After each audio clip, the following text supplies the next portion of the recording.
of the times when the Assyrians were at war and the strongest country in that part of the world. When they captured a city, when they moved the people somewhere else, they took them in line as captives, and that's how they kept them in line, a hook through their nose. And so we had when the people after Moses came into the land, over the years, the 12 tribes, settled in certain parts. Well, after several centuries, there came a division between Jerusalem and Samaria. And so it actually was two different Jewish colonies. And so when the Assyrians came in, they first hit northern, which was the northern tribes of Israel, over it where the Samaritans, it became Samaria. In Jesus' day, they were called Samaritans. And so there were two different kingdoms rather than just one kingdom. And so it was in that section of the northern part of Israel that the Assyrians took most of the Jewish people living there into captivity, into Assyria, which is over there between the rivers of the Euphrates. And so the people who were still living in what we consider Judea or that part of Jerusalem, they were now facing across their lines strangers who had been moved there from their home countries and put there by the Assyrians. And the Jewish people had been moved to, I guess, the countries these pilgrims had been taken out of. And so it happened many, many times, but Assyria's conquering was one of the worst. And that happened 722 to 721 BC. And then Babylon eventually overthrew the Assyrians.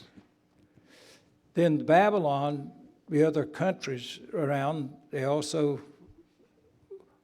took them all captives.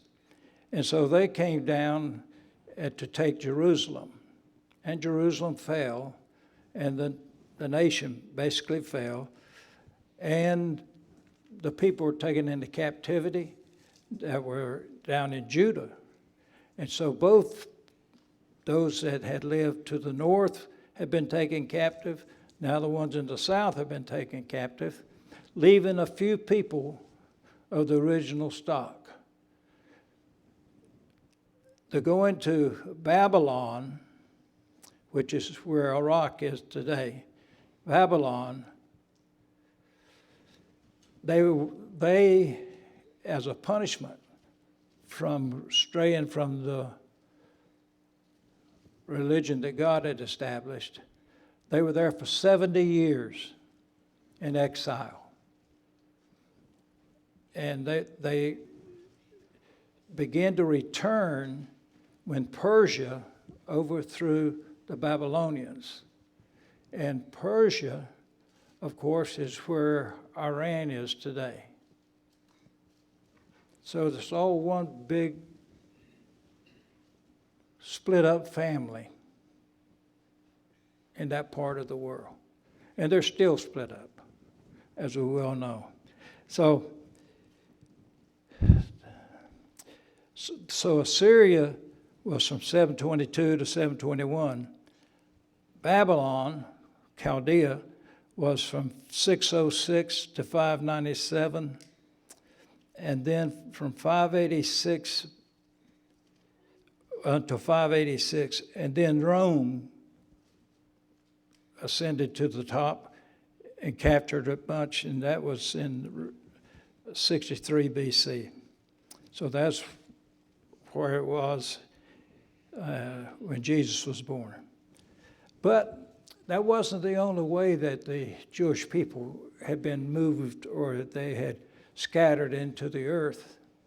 They also were a people where they would, in their activities of creating a life, they had great commercial activities. And so they would move to places like Ephesus or Rome or what is today Constantinople. They would move there for the sake of the business they were in. And so that's how they ended up having groups of them in different parts of the world, just like happens today with us.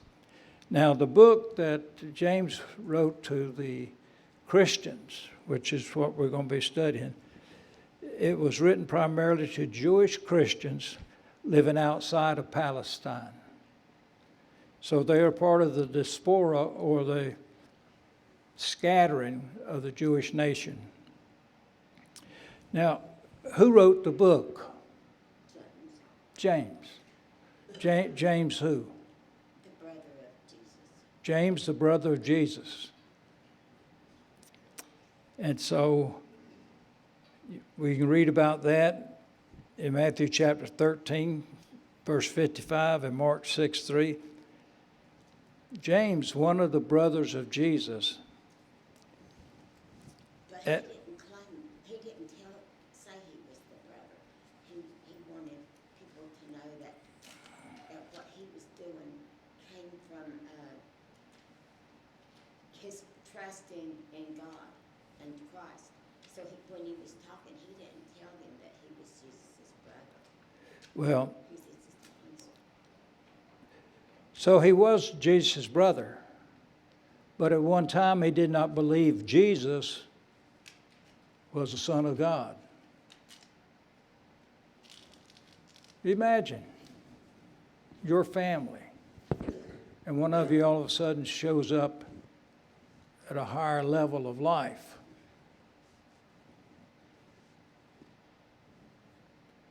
It wasn't because Jesus was being persecuted, but he was their brother. And so in John chapter 7 and verse 5, James didn't know, or whether he realized it or where he just wasn't sure, but he did not believe Jesus to be the Messiah. However, after his resurrection, Jesus appeared to James. And you can read about that in 1 Corinthians chapter 15 and verse 7. Now, on one occasion, you remember in your daily Bible reading or your reading that the brothers, doesn't name every one of them, I don't think, but they say, "Why don't you go on up to Jerusalem?" And Jesus said it wasn't his time yet. And so he had trouble with them accepting him as the Messiah at some points in their lives. Now, after Jesus was resurrected, then he appeared to James. And James did become a faithful man in the Lord, and was a great leader in the first century of the church. So he is the Lord's brother. And when Acts opens and those apostles and the followers of Jesus gather in Jerusalem, James and all the brothers are there along with their mother. And so James became very important.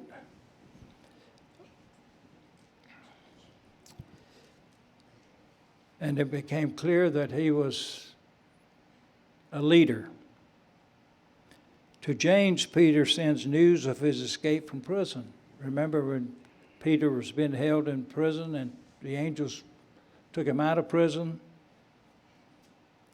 Peter sends the news to James. James was a leader in the Jerusalem meeting in Acts 15. That meeting was held after Paul and Barnabas had their missionary journey, the first one, and had gone, and a lot of Jewish people were converted, and a lot of Gentile people were converted. And then there came a division. People had come from the church in Jerusalem down to Antioch and telling the message they had was, if you're a Gentile and you've been converted, you also have not only to be baptized, but you have to be circumcised. Well, Paul and Barnabas had just returned from that circuit of several years, and so they disputed with those who had come down from Jerusalem. And then the church in Antioch and its elders, it sent them with a delegation up to Jerusalem. And that's Acts chapter 15. And that is when First Peter stood up and talked about the conversion of Cornelius. And then James also gets up. And the outcome of that meeting was, you cannot bind circumcision on the new converts that are coming from the Gentile world. And James had a lot to do with that, and he speaks of it in the text of that work.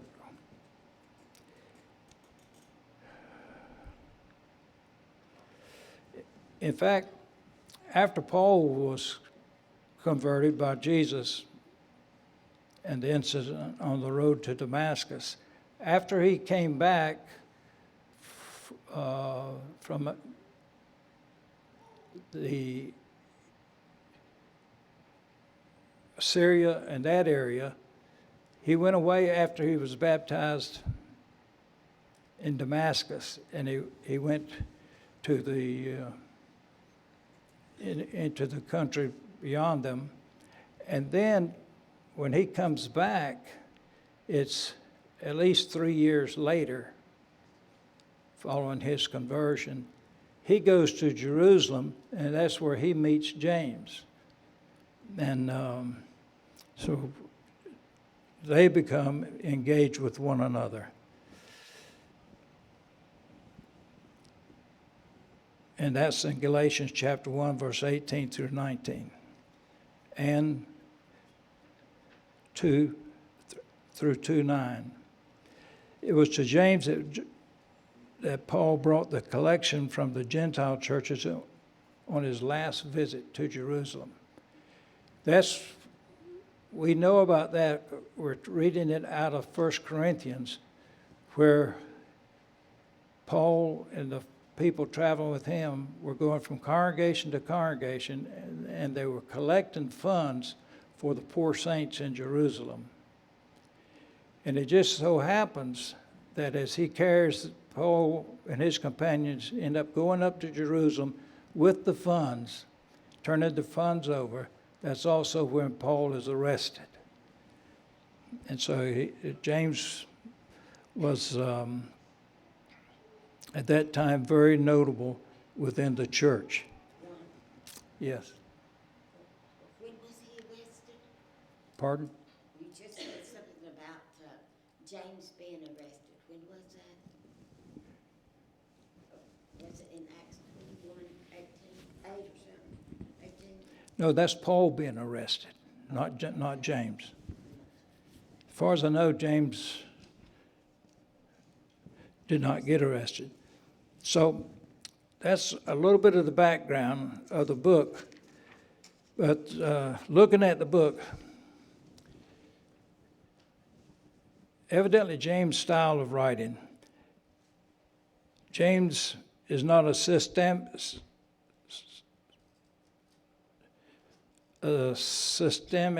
treatment of a theme. He's not just dealing with one thing.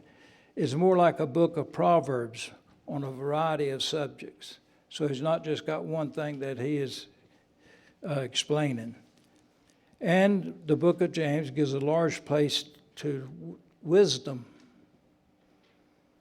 which was a subject prominent in the Jewish literature of the Old Testament. So you remember the books of wisdom.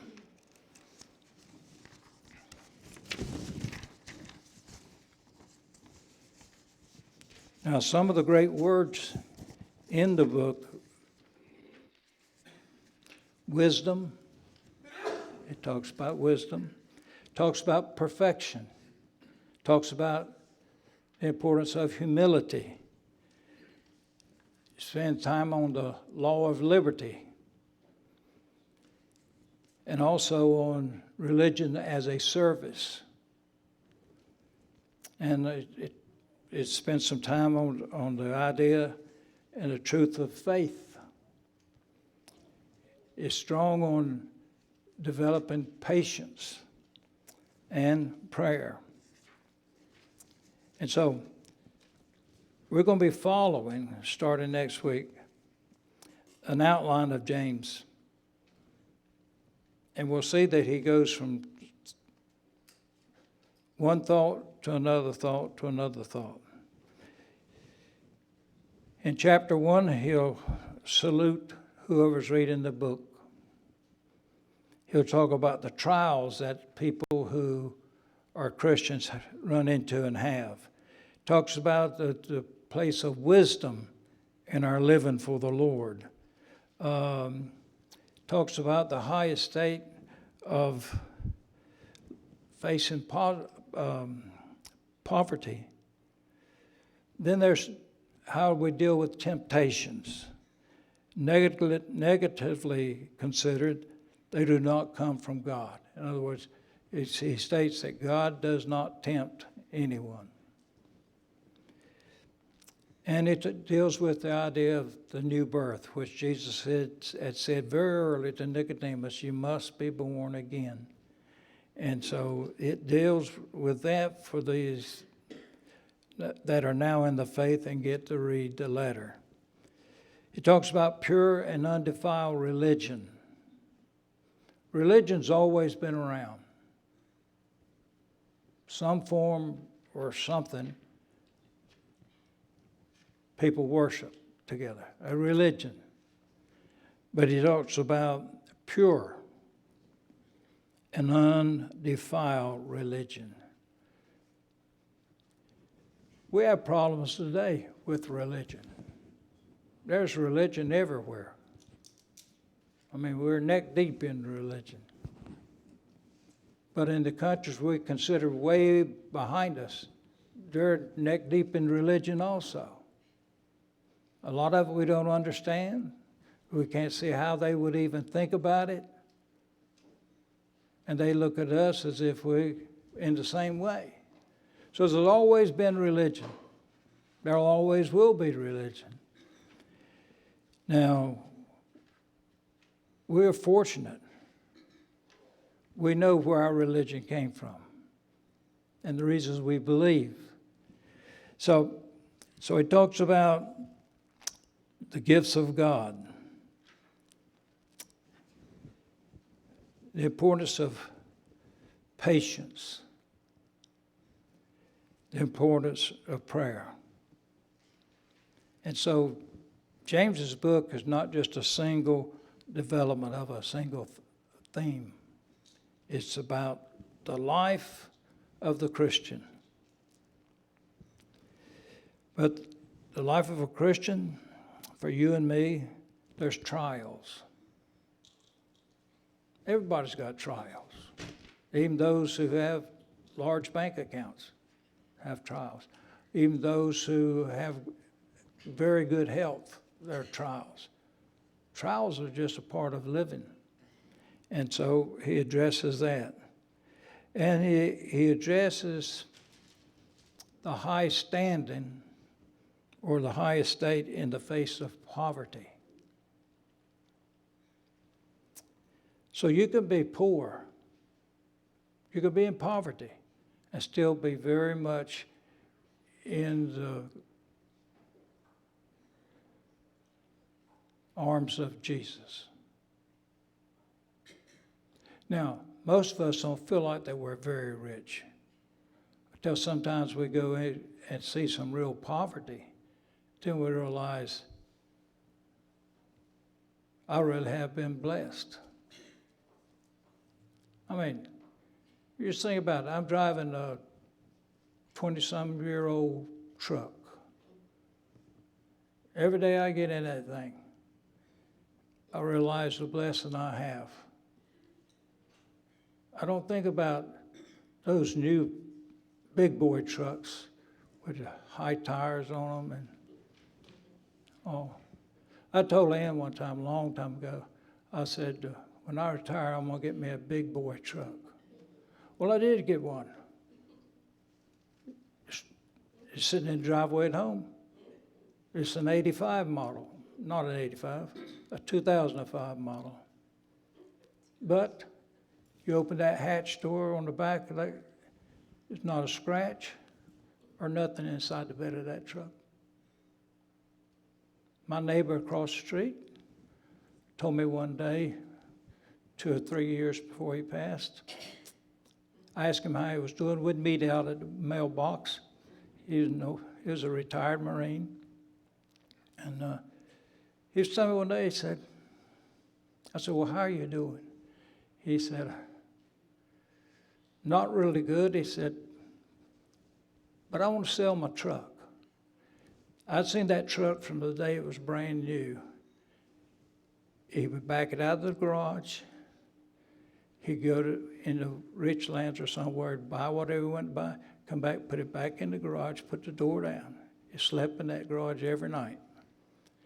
And had a camper shell type thing on the back of it. And so I said, why you don't sell your truck? He said, my legs have gone so far and I can hardly press the accelerator down. Now, John, can you imagine that you would get to a point where you couldn't press the accelerator pedal down?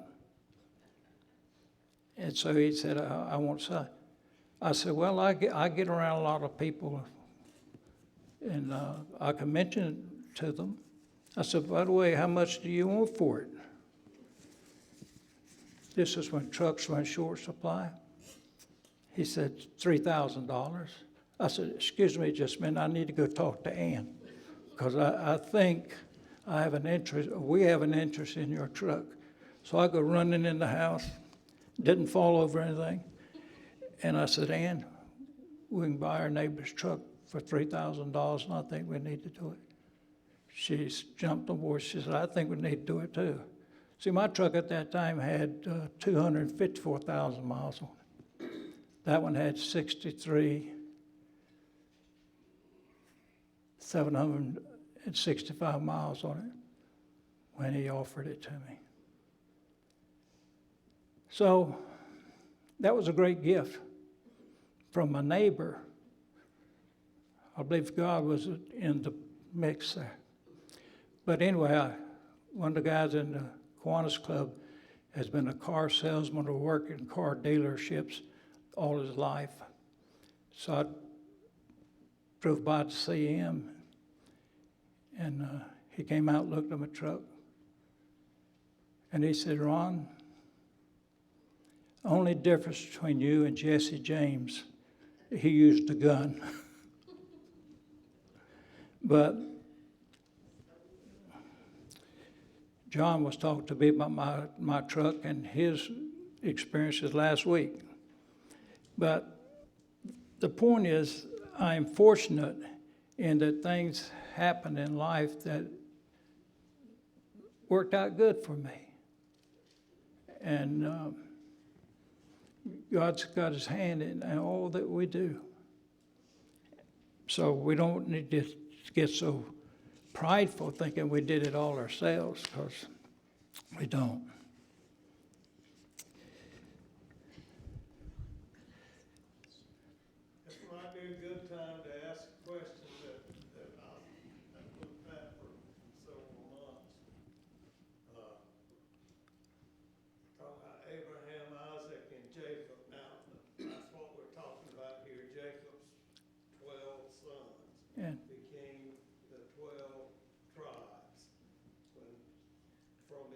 when they were brought out. Now, we didn't have any instruction. We don't know that we had any instruction from God to his people until Moses got the law from Mount Sinai. to the 12, right, Yeah. and they were to the 12 tribes. And these 12 tribes, of course, were promised the promised land. They went into the promised land. Now they're scattered all over everywhere. Now my question was, when they were called Israelites, these 12 tribes were Israelites. At what point in time did they become Jews? And what does the term Jew mean if they were Israelites? And when did they become Jews? I don't know. There's a lot of things I don't know, but I know they were called even by the apostles as Jews then, but I don't know at what point in time Well, they became Jews, because he could follow them all along when Joseph brought all his brothers into Egypt, and they became very lucrative. I mean, they were about to take over Egypt, and that's the reason the king put them in bondage, because the Israelites were the 12 tribes of Joseph. Even after the 12 individuals passed away, their descendants were in Egypt. Now, when they come out of Egypt, they were still of the 12 brothers of Jacob. I think it came from Judea. Well, Judea only had 2 of the 12 tribes. The other 10 were up in the northern section, scattered all over the place. Ron, Somebody else told me that. They think the term Jew came from in Jerusalem, Judea. Those 2, but they were only 2 of the tribes. Well, that would be my guess. Yes, Lou? I just looked it up. You looked it up. It says, the word Jew comes from Hebrew name of Judah, which is spelled Yehudah, one of Jacob's sons and ancestors of the dominant tribe, which led to all Israelites being called Jews. See how much you can learn when you open it up and people start sharing wealth and Googling this and Googling that? Well, what she just read is I've heard that. It's from other individuals, and some of that's where that term comes from. But that really don't answer the question, why weren't they called Benjaminites or some other? And the answer I have for you is I don't know. I never thought that deeply about it. We were so fortunate, you see, in the scheme of things, time, that we have what she just looked up as the internet. Yeah. And the internet tells us all this stuff. I don't know where to believe half of it or not, but you can just say, hey, Google, tell me about that, and they'll tell you. That's what they'll tell you. If I picked up my phone, which I don't have with me, and said, hey, Google, tell me where the term Jew come from, it would say exactly what she just read. That's what it would say. Any other comment? Yeah, okay. So remember the kingdom was divided after the era of Solomon, and it was passed on to Rehoboam. And then once he kind of ruined his chance as king, the kingdom was split, Israel in the north. So obviously it didn't last nearly as long. So for all intents and purposes, the entire nation was no longer that of Israel or Israelites, because you have 2 different kingdoms. So when Israel was taken captive by the Assyrians,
Well, it didn't become a term of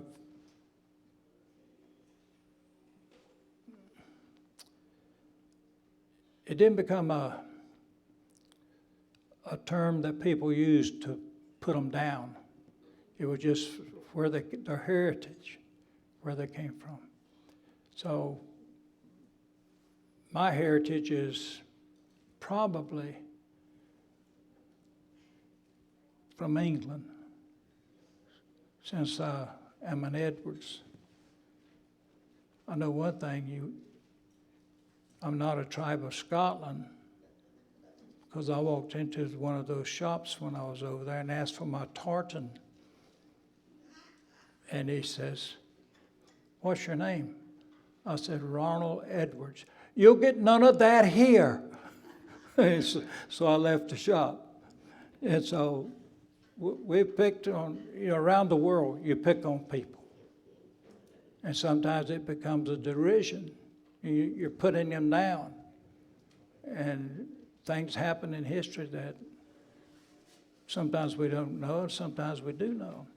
But I think that we will enjoy the book of James as we go through it verse by verse, starting next week. And so I've heard the chimes of time. There used to be a song